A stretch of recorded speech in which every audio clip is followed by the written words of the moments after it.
Assalamualaikum warahmatullahi wabarakatuh. Berjumpa lagi bersama saya Rahmatul Aziza yang akan menyampaikan berita-berita teraktual dan terpercaya seputar Kabupaten Seruyan. Edisi Selasa 18 Januari 2022 yang kami rangkum dalam Kabar Seruyan.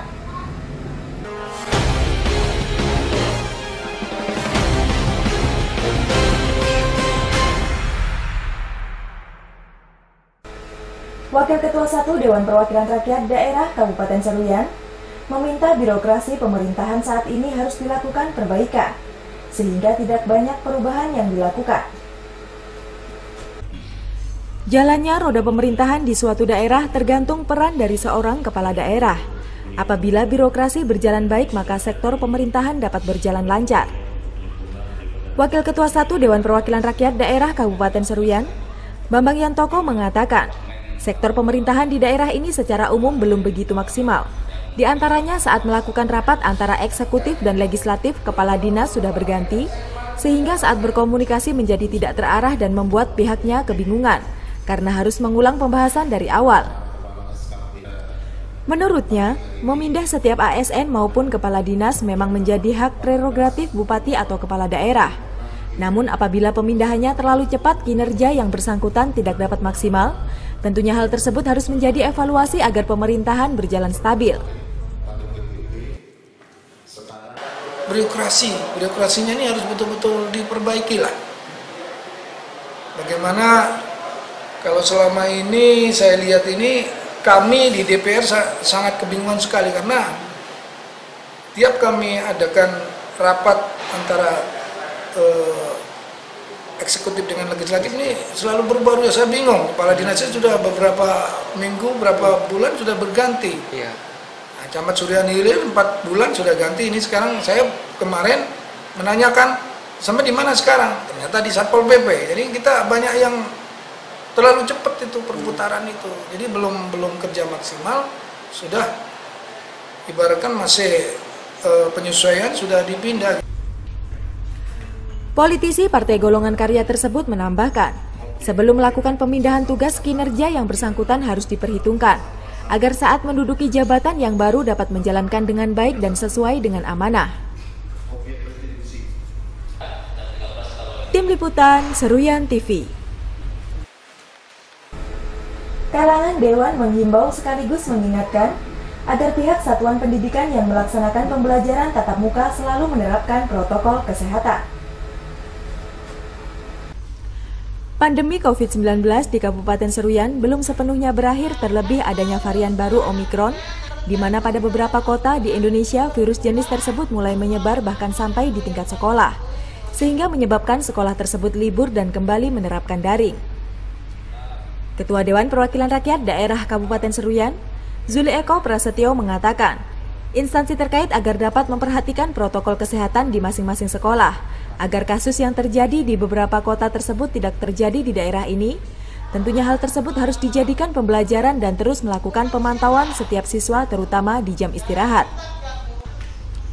Menurutnya, penerapan protokol kesehatan bagi setiap siswa sangat penting dan jangan sampai lengah, seperti memakai masker, menjaga jarak dan menghindari kerumunan, sehingga kegiatan belajar dapat lebih efektif dan para siswa aman dari paparan COVID-19.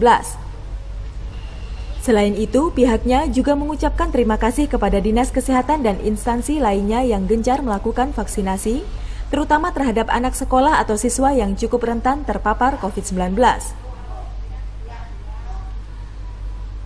Tim Liputan Seruyan TV.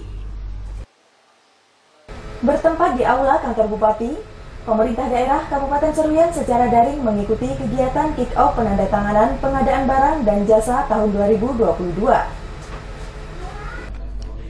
Kegiatan tersebut dipimpin oleh Wakil Gubernur Kalimantan Tengah Edi Pratowo, di mana untuk Kabupaten Seruyan dihadiri langsung oleh Bupati Seruyan Yul Haidir, didampingi oleh Asisten 2 Sekretaris Daerah beserta dengan unsur FKPD dan SOPD.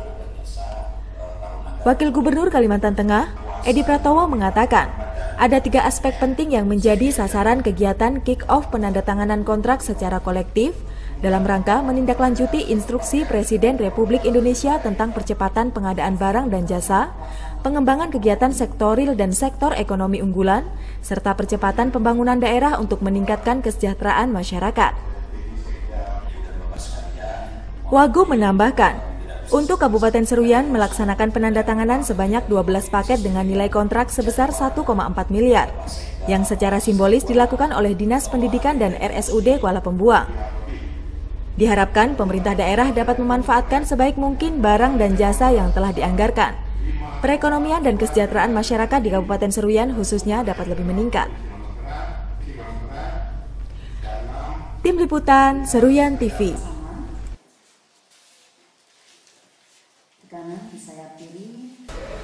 Memasuki musim penghujan, masyarakat dihimbau untuk selalu menjaga kebersihan lingkungan rumah. Hal tersebut dilakukan untuk menghindari munculnya berbagai penyakit seperti demam berdarah dengue. Dalam beberapa hari terakhir, Kabupaten Seruyan mulai memasuki musim penghujan, sehingga kebersihan lingkungan menjadi sangat penting untuk dijaga dan senantiasa dipantau, agar penyakit yang sering muncul saat musim hujan seperti demam berdarah dengue dapat diantisipasi.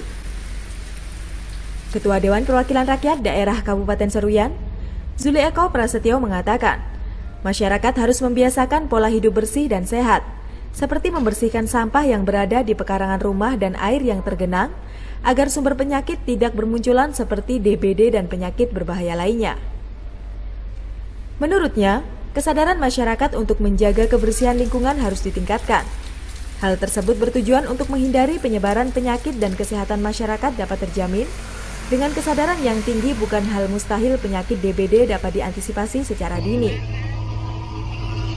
Diharapkan apabila nantinya musim penghujan terjadi dalam jangka yang lama dan berkelanjutan, kebersihan pekarangan rumah sudah dilakukan dengan maksimal agar upaya antisipasi tidak sia-sia.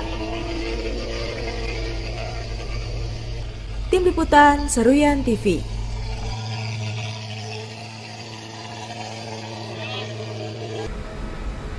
Bertempat di Jalan Simpang Patimura, Gang Taher, Kuala Pembuang, Bupati Seruyan Yul Haidir menghadiri peresmian dan syukuran Musola Al-Hidayah.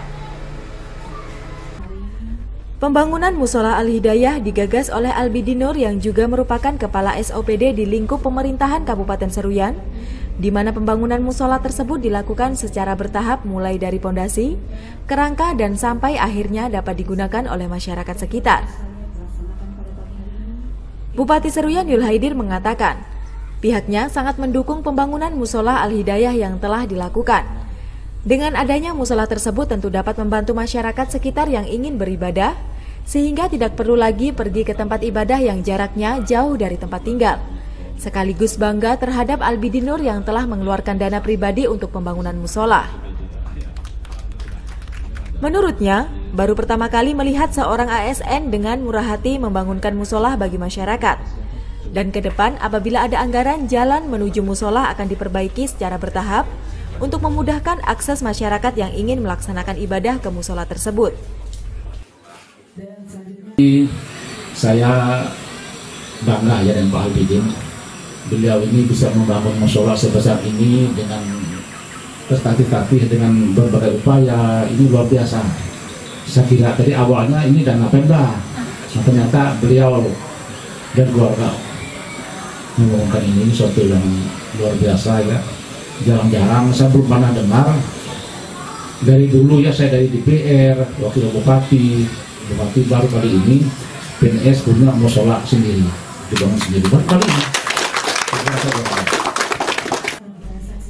Sementara itu, Ketua Takmir sekaligus pendiri Musola Al-Hidayah, Albidi Nur mengatakan, siapa saja diperbolehkan menggunakan musola tersebut untuk beribadah dan tidak ada pembatasan yang dilakukan. Pembangunan musola diharapkan dapat mempererat kerukunan antar umat beragama khususnya Islam dari berbagai mazhab. Tim Liputan Seruyan TV. Demikian berita yang kami sampaikan kali ini. Saya Rahmatul Aziza, beserta kru yang bertugas mohon undur diri dari hadapan Anda. Terima kasih dan sampai jumpa. Wassalamualaikum warahmatullahi wabarakatuh.